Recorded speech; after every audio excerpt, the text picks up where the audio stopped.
Hello, I'm Scott Carlson from the Chronicle of Higher Education.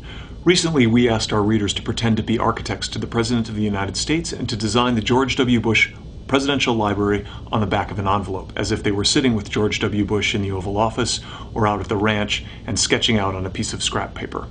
We got about 120 designs, some good, some bad, some humorous, some serious, some angry, some really angry, some really, really angry, so angry in fact that this designer couldn't even design a library. We're going to let Chronicle readers look at some of these designs online and pick the best one, and that designer is going to win an iPod. With this movie, we wanted to show you some of the best and worst of what we got. But first, we're going to give you a little history. Like every president since Franklin D. Roosevelt, George Bush will have a presidential library. That library, which is expected to cost $500 million, will rest at Southern Methodist University, although some people at the United Methodist Church haven't been happy about that. An architect has been picked. Robert A.M. Stern, the dean of the architecture school at Yale University, Mr. Bush's alma mater, will design the library. Now, Bob Stern is known for being a good imaginative architect, but he won't likely design something like this. Welcome to the underground George W. Bush Library, which extends 12 stories below the surface in a structure shaped like a missile. You can check out the Big Oil Hall, which has an attendance sheet for Dick Cheney's Energy Task Force meeting, sure to be an attraction. There's also a lounge where you can listen in on any U.S. phone call. And you can catch a thrilling movie in the We Do Not Torture viewing theater. By the way, this is an invitation-only library. Many of the designs were built in a bunker style. Some were good, but most were a bit predictable. This design for an underground library, however, was stunning. It's a below-grade library with a reflecting pool at the bottom, which, the designer said, suggests, quote, a bottomless pit of lies. There's a trompe-l'oeil facade of the White House out front, propped up on stilts for those who want the illusion of legitimacy, the designer says. And yes, that's a cemetery on the front lawn. While bunkers were one common theme, the other was toilets, like this one, and this one. Here's an outhouse, and another one. This guy didn't even bother to put his outhouse on the back of an envelope. This was probably the best drawn toilet of the bunch. A lot of the would-be architects who submitted plans didn't even bother to design a building. Most just wanted to take a jab at the president. But not all the designs were overtly satirical. This design was monumental, taking the form of a W from above. And although this designer poked fun at a famous Bushism at the top of his envelope, the design itself was a respectable contemporary library.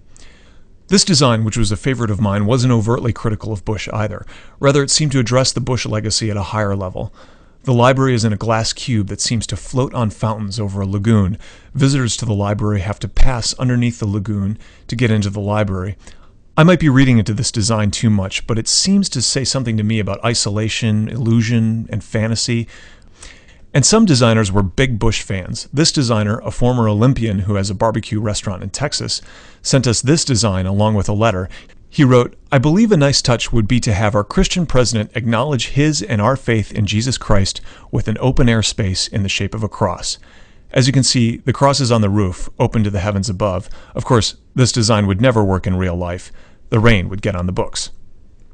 Religion, in the form of cruciform libraries, was another common theme among the entries, like this one, which the designer said has a wing for each of the essential qualities of the Bush presidency.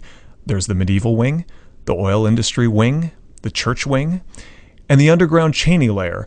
The book vault was placed outside next to a doghouse. That must be a Texas thing. And a model of Lady Liberty is on top of the building, giving an unladylike gesture to the rest of the world. And then we got a bunch of designs that were really out there. This one looks like something out of Invasion of the Body Snatchers with this pod-like library covered in illuminated globes. The library itself is built like a maze. This design from a Kansas State architecture professor looks like an old Babylonian temple where you might make human sacrifices. But the really interesting aspect of it was not the drawing. It was sent wrapped in tissue paper, and if you took it out and smelled it, it smelled like gasoline. I didn't know what to make of this one. Open up the envelope and you get a tower, 43 stories tall with a book on each level. There's a picture of George W. Bush and his father on one side of the envelope and a bunch of writing that I don't really understand on the other side, but it looks like something out of a science fiction movie. We've posted some of the best of these designs online. Go to the Chronicle's Buildings and Grounds blog at chronicle.com/blogs/architecture and you'll find a link to our gallery. You can scroll through the designs and pick the best one, then go to our forums page to vote on your favorite. And if you felt like your vote didn't count in 2000, it'll certainly count here.